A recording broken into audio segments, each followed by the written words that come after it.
Сайн байцгаана уу хүүхдүүдээ? Та бүхэнтэйгээ математикийн 2 дахь тэл хичээлээрээ уулзаж байгаадаа баяртай байна. За өмнөх хичээлээр бид термометрийн заалтыг уншиж сөрөг тооны тухай мэдэж авсан. Өнөөдөр тэр хичээлээ сэргээн санацгаая. Одоо бүгдээрээ энд байгаа 3 термометрийн заалтыг уншицгаая. За А термометрийн заалтыг ажиглаарай. Термометрийн заалт тэгээс дээш 5 нэгж зайтай байгаа учраас 5 хэм дулаан гэсэн үг. Үүнийг 5 гэж тэмдэглэнэ. За Б термометрийг ажиглая. Термометрийн заалт тэгээс дээш 10 нэгж зайд байгаа учраас 10 хэм дулаан гэж уншина. Үүнийг 10 гэж тэмдэглэнэ. В термометрийн заалт тэгээс доош 10 нэгж зайд байна. Энэ нь 10 хэм хүйтэн гэсэн. Үүнийг хасах 10 гэж тэмдэглэнэ. За бидний мэдих тоон шулуун тэгээс эхлээд баруун гар тийш үргэлжилдэг ийм тоон шулуун байна. Одоо энэ тоон шулуун дээр бүгдээрээ 3 термометрийн заалтыг тэмдэглэе. За эхний термометрийн А термометрийн заалт 5 хэм дулаан. За 5 гэж байгаа учраас энэ тоон шулуун дээр 5 дээр тэмдэглэе. А 5 дээр очлоо. За Б термометрийн заалт 10 хэм дулааныг зааж байгаа учраас 10 дээр Б гэж тэмдэглэе. Харин В термометрийн заалт хасах 10 буюу 10 хэм хүйтнийг зааж байгаа учраас энэ тоон шулуун дээр хаана тэмдэглэх вэ? Үүнээс үүсгээд хасах 10 гэдэг тоог тэмдэглэх ямар нэгэн тоон шулууны хэсэг бидэнд хэрэгтэй байгаа. Энэ нь тэгээс зүүн тийш үргэлжлэх тоон шулууны хэсэг байна гэсэн үг. Ингээд үүнийг бид сөрөг тоогоор энэ хэсэгт байрлуулдаг гэдгийг өчигдрийн хичээлээр үзсэн байгаа. За эерэг тоонууд маань 5 нэгж зайтай байгаа учраас сөрөг тоонууд мөн 5 нэгж зайтай байрлана. Одоо бүгдээрээ В термометрийн заалт болох хасах 10 буюу 10 хэм хүйтэн гэдгийг сөрөг тооноос хасах 10 дээр тэмдэглэж болж байна. За ингээд агаарын хэмийг бид уншиж сурсан байгаа. Одоо бүгдээрээ эдгээр зургийг ашиглаад агаарын хэмийг тодорхойлъё. За эхний зургийг ажиглаарай. Энэ зураг дээр өвлийн улиралд хүүхдүүд дулаан хувцастай байгаа учраас 18 хэм дулаан байх уу, хүйтэн байх уу гэдгийг бид ялгаж тэмдэглэх хэрэгтэй болно. За мэдээж өвлийн улирал учраас 18 хэм хүйтэн байгаа. Үүнийг яаж ялган тэмдэглэх вэ? Хасах тэмдгээр өмнө нь тавьж сөрөг тоог илэрхийлдэг гэдгийг өчигдрийн хичээлээр үзсэн учраас хасах 18 гэж тэмдэглэлээ. Дараагийн зураг ээж охин 2 дулаан цагт голын ирэг дээр байгаа учраас энэ 27 гэдэг тоо дулаан агаарын хэмийг тэмдэглэж байгаа. Ингэхээр 27 хэм дулаан гэсэн үг байна. Дулаан хэмийг тэмдэглэхдээ зөвхөн тоогоор тэмдэглэдгийг бид мэдэж авсан. За дараагийн зураг болох зайрмаг байна. Ингэхээр зайрмгийг ямар хэмд хадгалдаг вүлээ? 15 хэм хүйтэнд хадгалдаг.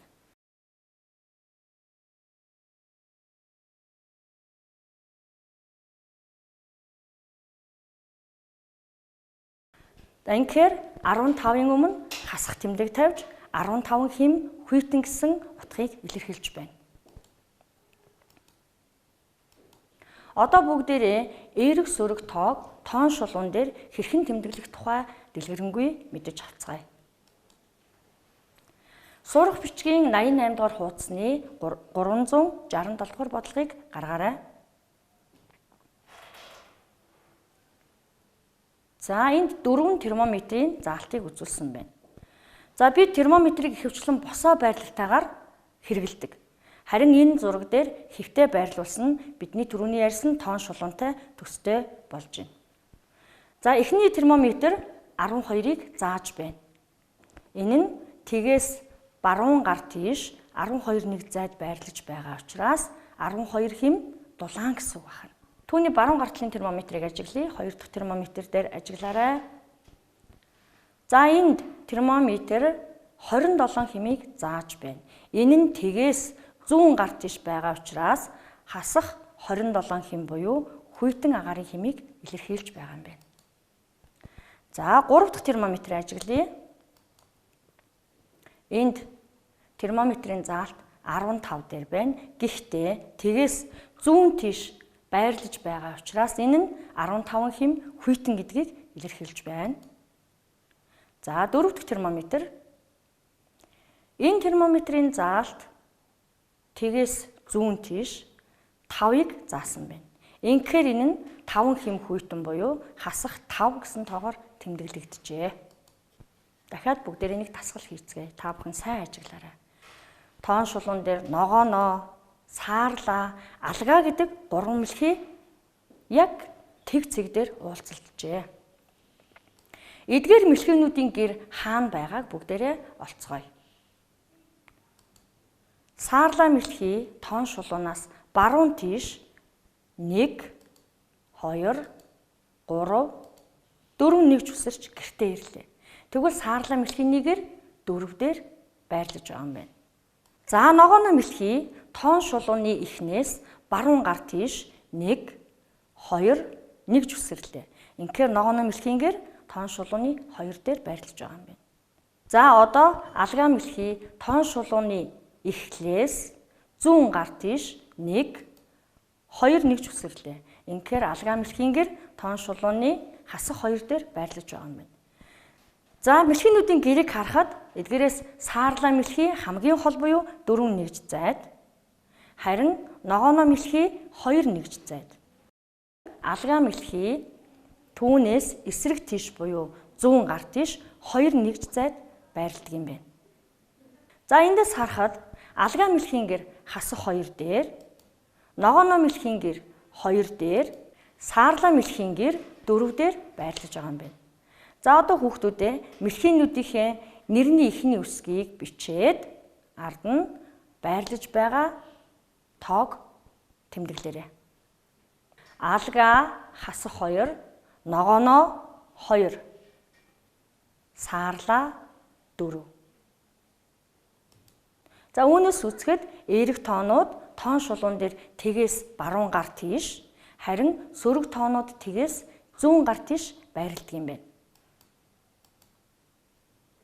Одоо бүгдээрээ эерэг сөрөг тоог тоон шулуун дээр хэрхэн тэмдэглэдэг тухай үргэлжлүүлэн танилццгаая. За тоон шулуун дээр эерэг сөрөг тооны зааг буюу тоон шулууны эхлэл тгийг тэмдэглэнэ. За түүнээс баруун гар тийш 1 нэгж зайд 1, зүүн тийш 1 нэгж зайд хасах 1 байрлаж байгаа юм байна. За хүүхдүүдээ та нар өмнө нь тоон шулуун бэлтсэн байгаа. Үүн дээрээ тоон шулууны эхлэл болох тгийг мөн баруун гар тийш 1, зүүн гар тийш хасах 1 гэсэн тоонуудыг байрлуулаарай. За тоон шулууны эхлэлээс зүүн гар тийш хасах 2, харин баруун гар тийш 2 байрлаж байна. Энэ мэтчлэнгээр тоонууд тоон шулууны эхлэл тгээс ижил нэгд зайд эерэг сөрөг тоонууд байрлах юм байна. Хос хосоороо байрлаж байгааг харж байгаа бах. За би тоон шулуун дээрээ эерэг сөрөг тоогоо байрлууллаа. Одоо бүгдээрээ эерэг сөрөг тоонуудыг тоон шулуун ашиглан хэрхэн жишдэг болохыг ажиглаж мэдэж авцгаая. За одоо багш нь тоонууд хэлнэ. Үүнийг дэвтэртээ зэрэгцээд бичиж дараа. За эхлээд 2 ба 3. Аль нь их вэ? 3 нь их. Тэг ба 1. Аль нь их бол? 1 нь их вэ? Хасах 1 ба тэг. Мөн тэг нь их вэ? Хасах 5 ба хасах 2. Хасах 2 нь их вэ? Хасах 3 ба 3. 3 нь их байна. За хүүхдүүдээ одоо жишсэн тоонуудаа ажиглаад эдгээрт ямар нэгэн ижил шинж байгааг олж харцгаая. Үүнээс ажиглахад тоон шулууны баруун гар талд байрлах тоонууд зүүн гар талд байрлах тооноосоо их байгааг та бүхэн олж ажигласан баг. Дэвтэртээ бичиж тэмдэглээрэй. Тоон шулуун дээр тэмдэглэгдсэн тоонуудын баруун гар талын тоонууд их байна.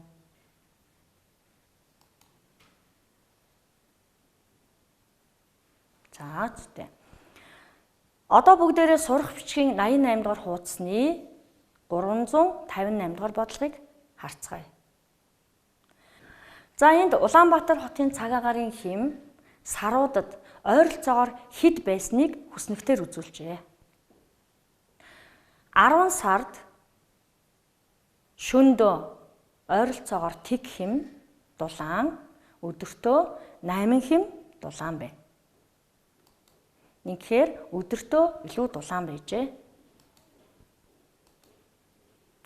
За 11-р сард өдөртөө тэг хим, шөнөдөө 12 хим хүйтэн байна.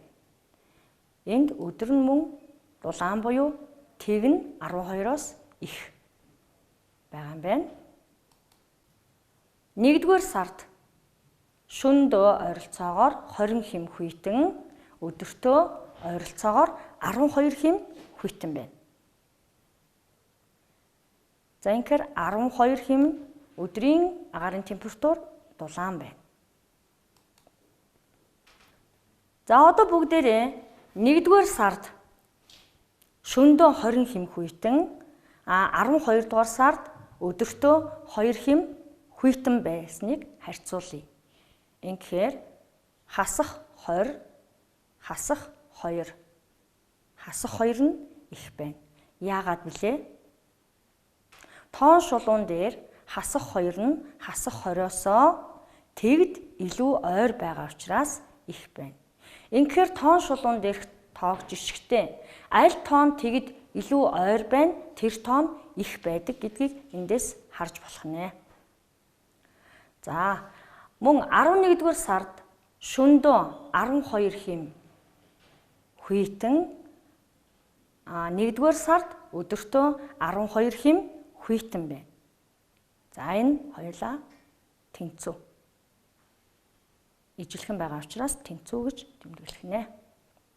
За хүүхдүүдээ одоо бүгдээрээ самбар руу анхаарлаа хандуулцгаая. За энд янз бүрийн нөхцөлд байрлуулсан термометрийн загварыг тавьсан байна. Эдгээрийг ажиглаад бүгдээрээ термометрийн заалт хэдийг зааж байгааг уншия.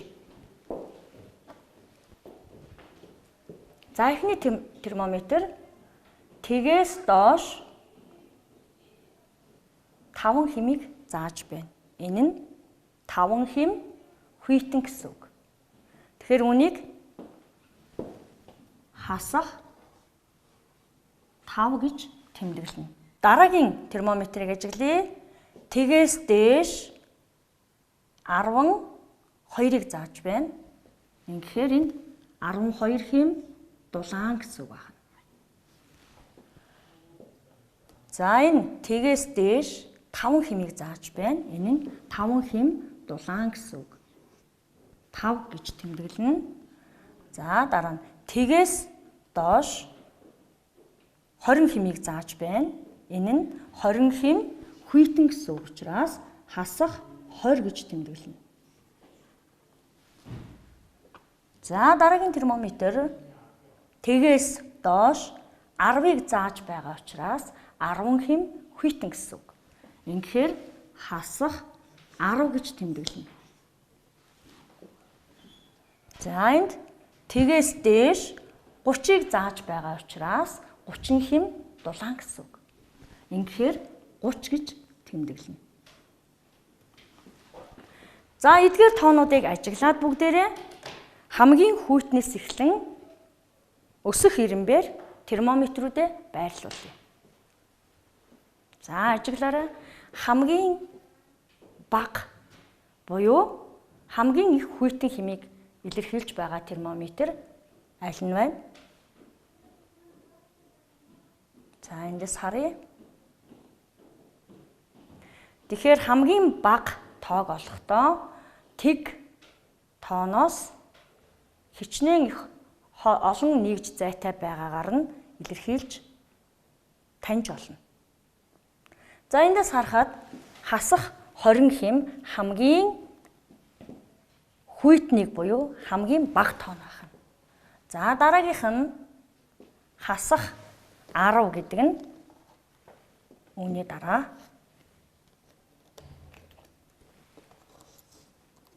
За дараа нь хасах 5.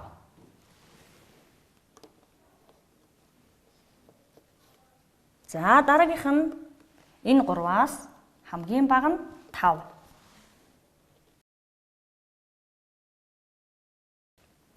Дараагийнх нь 12. Тэгээд 30. За тэгэхээр бид эерэг сөрөг тоог ирэмблэлээ. Багаас нь их рүү нь ирэмбэлсэн. Уншия. Хасах 20, хасах 10, хасах 5, 5, 12, 30. За нэг дэвтэртээ тэмдэглээрэй. За үүнийг та бүхэн тоон шулуунаа зураад гэртээ бас тоон шулуун дээр байрлуулж үзээрэй. За одоо бүгдээрээ тоон шулуун ашиглахгүйгээр тоонууд маань тэгээс хідэн нэгж зайд аль чиглэлд байрлаж байгааг санаад дараах тоонуудыг жишцгээе.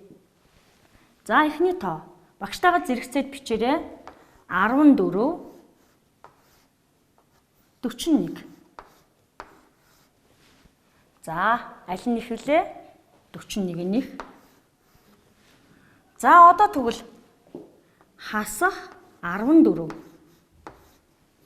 хасах 41. За энэ хоёр тооны аль нь их байх вэ? За тоонуудаа сайн ажиглаарай. Хоёулаа сөрөг тоо байна. Аль нь тоон шулууны эхлэл тэгээс илүү хол байрлах вүлээ? За 41 тоон шулуунаас илүү хол байрлах учраас бага, харин хасах 14 нь их байх нэ. За хүүхдүүдээ саяны 2 жишг үйлдэлээ сайн ажиглацгаая. Эхний үйлдэл эхний тоо 14 байна. За дараагийн үйлдэл эхний тоо хасах 14 байна.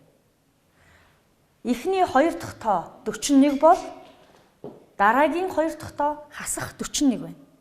Гэхдээ энэ хоёрыг жишсэн жишэлтийг ажиглахад эсрэг байна. Яагаад ийм болов гэдгийг бодоорой.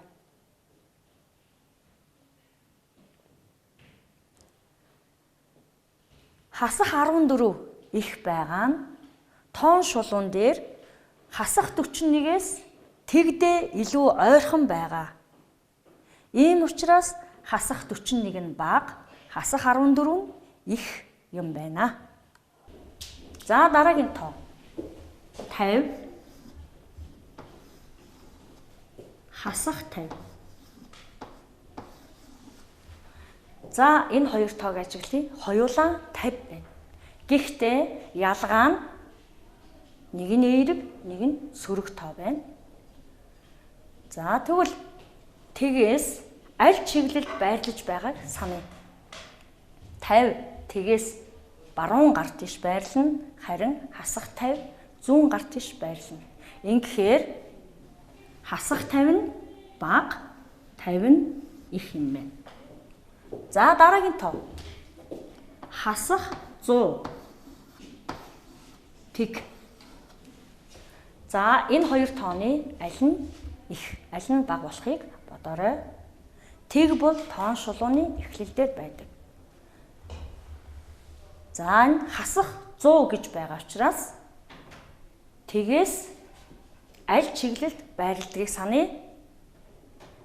Хасах 100 бол тоон шулууны эхлэл тэгээс зүүн гар тийш байрладаг учраас тэгээс бага тоо байна.